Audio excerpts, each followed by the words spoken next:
Have you ever had an experience so bizarre, so bone-chilling, that it makes you question your very sanity? Something so terrifying, so utterly unreal, that you know in your gut it was real, but there's no rational explanation for it? Something you can't escape, no matter how hard you try to push it out of your mind. This New Year's Eve, I had a run-in with something, or someone, that has been haunting me ever since. And no matter how hard I try to forget, the memory refuses to let go. I want to start by saying that I lead a pretty straight-edge lifestyle, so I'm absolutely certain that what I experienced on New Year's Eve wasn't some kind of hallucination or drunken stupor. It was 100% real. I live on the outskirts of a typical small southern town, and a few of my friends live even further out in the country, accessible only by dark, winding back roads. One of them, Darren, lives in one of the wealthier neighborhoods, and every year, his family throws a party on New Year's Eve. They invite their friends, including me, and I always look forward to it. The invitation is always a pleasant surprise in the mail. That year, the weather had been pretty warm until a few days before New Year's Eve, and the sudden cold made the bumpy, unkempt country roads a bit uncomfortable to drive on. I normally avoid using my brights because I hate how other drivers blind me with theirs. But the pitch-black road was narrow and winding, so I had no choice but to use them. Even with my brights on, the dense tree line on either side of the road made it hard to see what was ahead.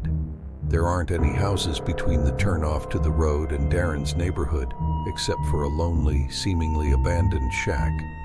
I've always found it strange, especially since I'd occasionally see lights on inside when passing by.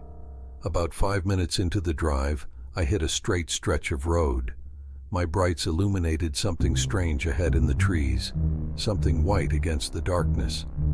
As I got closer, I realized it was the silhouette of a person standing completely still on the side of the road.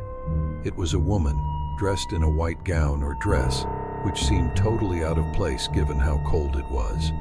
I didn't turn off my brights, cautious about what I might be getting into. I could barely make out any details, but as I passed her, I felt a sense of relief. She didn't step out into the road, so I didn't have to stop. But then a thought crossed my mind. Was she okay? Was she another guest trying to get to Darren's party? I glanced in my rearview mirror and saw her standing there, her body turned to follow me, still frozen in place.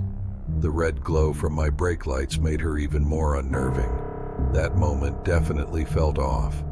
I'm not the best Samaritan, but something about this situation told me she wasn't a fellow guest. When I arrived at Darren's house around 8 p.m., parked in the gravel circle among the other cars, I tried to shake off the weird encounter.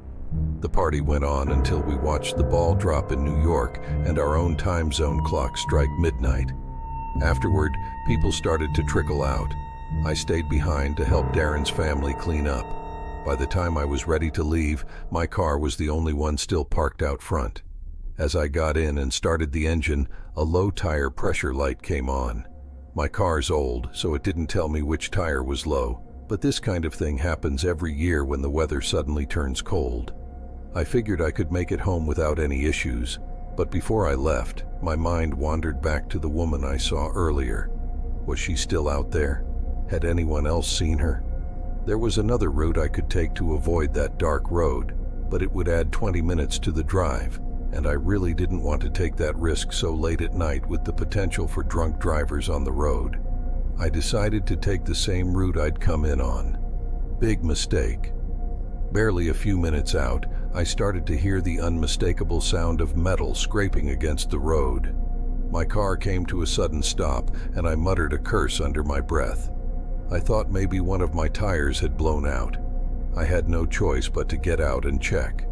I foolishly turned off the engine, shutting the door behind me, and the car's lights went off, plunging me into the deep darkness of the forest. With just the light from my phone, I checked all 4 tires. They were shredded, as if an animal had torn into them. It didn't make sense. One tire could have been punctured, but all 4? This was deliberate. I stood there, hopeless.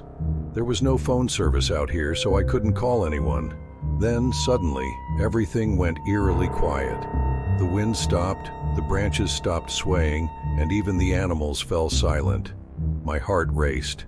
I wasn't alone. I heard it, a twig snapping somewhere in the woods. Someone, or something, was moving through the forest. My instincts kicked in, and I turned off my phone's flashlight, plunging myself into total darkness. The rustling continued. It wasn't an animal. This was the type of quiet you get when a predator is near. Then I heard it. "I see you." My stomach dropped. I couldn't scream. The voice was soft and calm, almost whispering from the blackness. "Can you see me?" it asked. I froze, too scared to move. But I had to act. I turned on my phone's flashlight and pointed it in the direction of the voice. There, standing just beyond the edge of the trees, was the woman in the white gown. Her face was haunting, pale, gaunt, with her hair falling messily around her elbows. But her face, it looked almost like she was missing half her jaw, yet she seemed to be trying to grin at me. I didn't waste a second. I turned and ran as fast as I could. As I sprinted back down the road, I could hear the sound of twigs snapping behind me. She was chasing me. I managed to outrun her, adrenaline coursing through my veins. I finally reached Darren's house, pounding on the door. Darren's mom let me in immediately when she saw how shaken I was. I explained everything to her, Darren, and his dad.